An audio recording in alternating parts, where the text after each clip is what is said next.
My whole life, I was the skinny kid. I was anorexic. I could never put on any weight, and I thought that I had a fast metabolism. I thought that I was eating so much, but I just wasn't gaining weight. I thought that genetically, I was just supposed to be skinny. That was incorrect. Now, I gained 25 kilograms of muscle naturally, and I done it, and I fucked up, and I failed, and I learned, so you don't have to.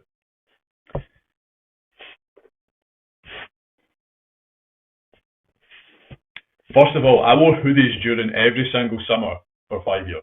I was so insecure during the summer that I couldn't even take my hoodie off. Now, my hands were like tanned.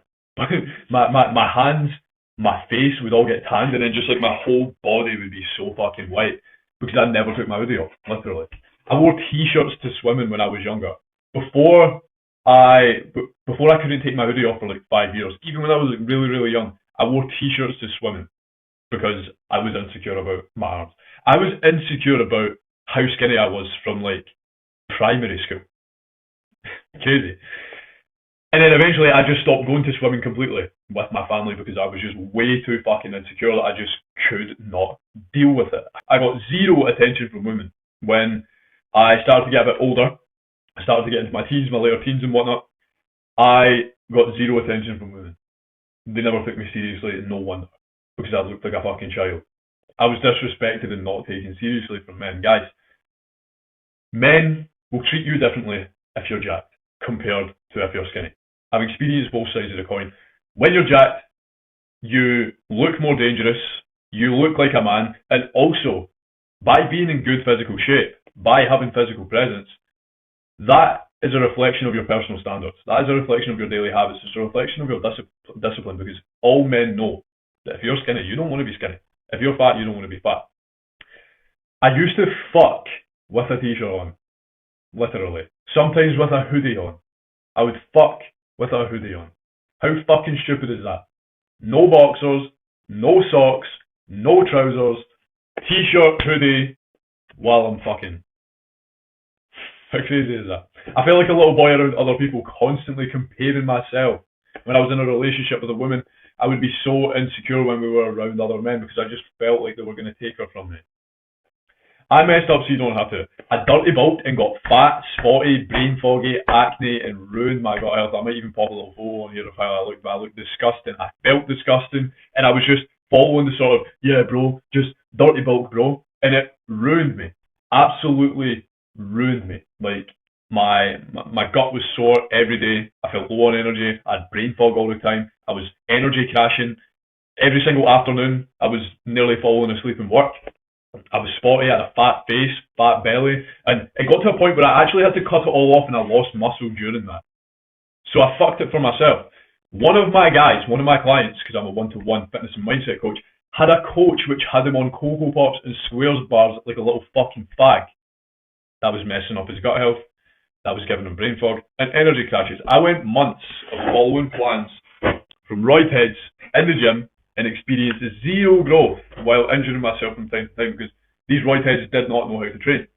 They just hit the gym, they were blasting loads of roids, so they would smash the weights and they would grow anyways. And they'd been training for like 20 years, they were like 30, 40, 50.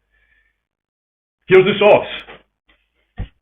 So there's three pillars. Hold on, let me drag myself down here. So I put the pressure on myself for me to just do an off the dome explanation because I couldn't really be bothered writing out a full thing and making this a 20, 30, 40, 50 minute video.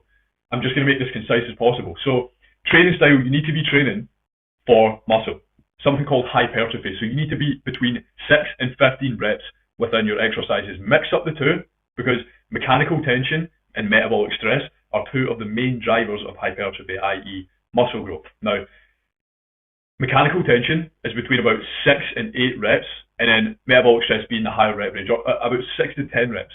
6 to 8 or 10 reps, and then metabolic stress being a higher rep range. So you need the two, but mechanical tension is arguably more important. So you want to be incorporating compounds into your workout program. Now you can follow push, pull, legs, upper body. You can follow chest, back, shoulders and arms, legs and abs, whatever.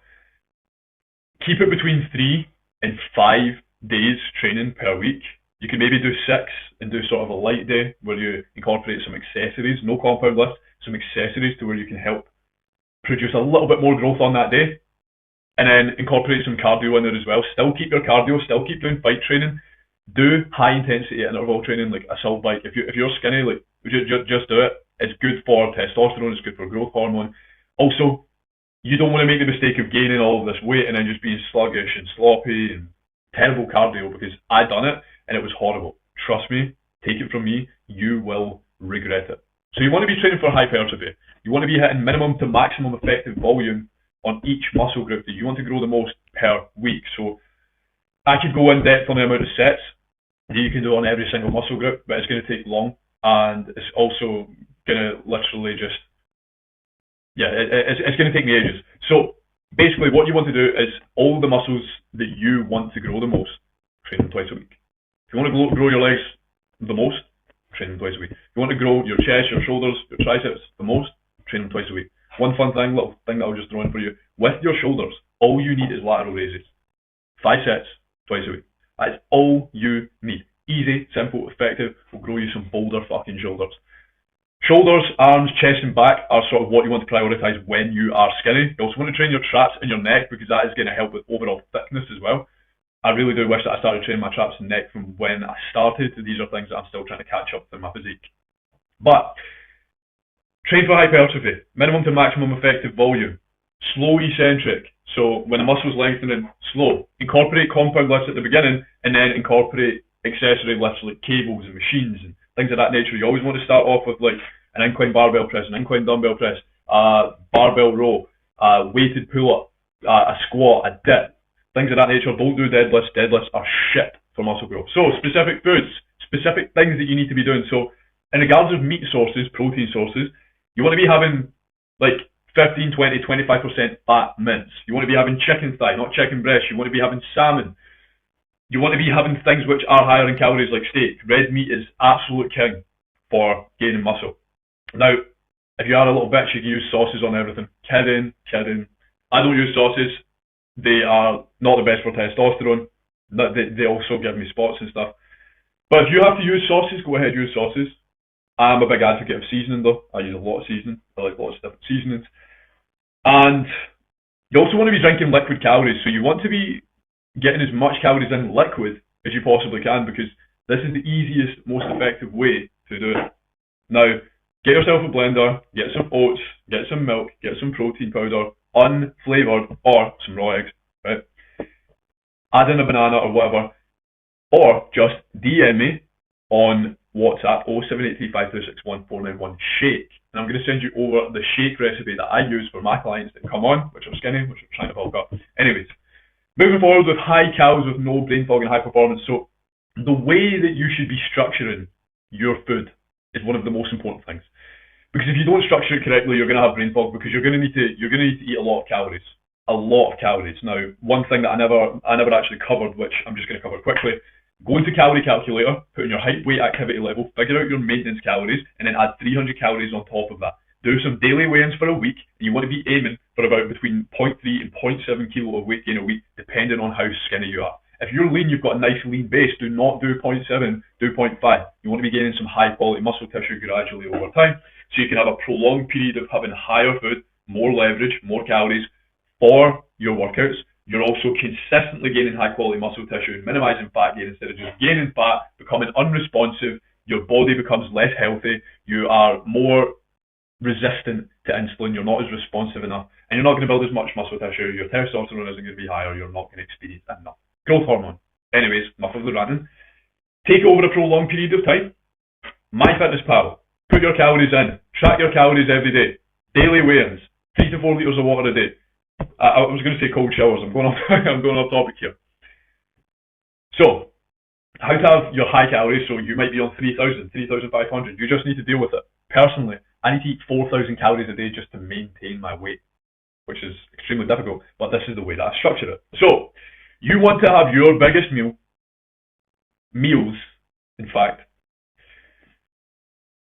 90 minutes before your workout, and then a few hours before bed. Post-workout as well, you can also have your relatively biggest meal to it, and then have snacks in between. So, what I personally do, I'll just tell you what I personally do. I wake up and I fast and do my work, i.e. things like this. in a fasted state. That way, my brain is extremely clear. I've got extreme mental clarity. So that's what I do. And then at about 9:30 p.m. a.m. Sorry, which was literally my alarm, but I'm just gonna have my shake a little bit closer to my workout today. It's just what has to be done because I'm during this video. 9:30 a.m.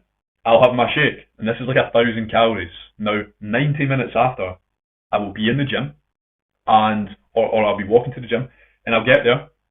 And basically, what happens, the reason that you get brain fog, the reason you get energy crashes, I'll make this quick and simple. When you eat carbohydrates, a big portion of carbohydrates, your body, why can I not think? Your body converts it into glucose. That glucose, right, when the glucose enters your system, your pancreas releases insulin, right? What that insulin does is gives you brain fog, and it contributes to energy crashes, and the glucose spike can then shoot down and lower your energy. So that can fuck you up. So basically what you want to do is time it. So when the glucose is released, you are using it in the gym. It's released, it's being converted into your muscles, and you're using it in the gym. This is going to get rid of the energy crash. This is going to get rid of the brain fog. Have a hard session, then when you come out, you feel fine. Walk home, drive home, whatever it is, walk to the nearest place for your meal prep or whatever it is, and then have protein and carbohydrates. Again, protein, fats and carbohydrates, some fibre in there as well. That's going to help sort of steady the glucose and not spike it as much for you to then end up crashing. Have that relatively decent sized portion, not too big though. I usually keep it relatively light. And then what I do is I will fast from then until about 6 p.m. and then boom, I have like a 2,000 to 2,500 calorie meal. Full packet of 25% fat mints and 275 grams of basmati rice. I used to do potato. You could do pasta. You could do fucking oats if you want. But that's what you should be doing at the end of your day. Backload loads of calories. Now, not straight before bed because it won't digest, and not like you are always better off using rice, basmati rice, white rice, because that digests quicker, and it's not going to sort of get fucked when you're trying to sleep. And then also keep it a few hours before you go to bed, so you can get good quality sleep. But that's what you should be doing. And then snacks during the day, I don't do it, but what you can have nuts, you can have dates, you can have bananas, you can have apples, you can have dark chocolate, you can have Greek yogurt, you can have, this is off the zone, man. You can have oats, you can prep something with you. You can have cheese, you can have fucking butter if you want. All high in calories. Anyways, guys, that is all. That's all you need to do to get started. Now, if you want to work with me one-to-one, you want me to go hands-on into your day, into your structure, into your routine, and give you the best blueprint possible for you to get in elite physical shape, body, and mind, DM me on WhatsApp 07835261491 2.0. We'll hop on a call, we'll discuss your problems, and we'll discuss how we're going to change your life. So guys, hope this helped you. Have a good rest of your day. God bless you all.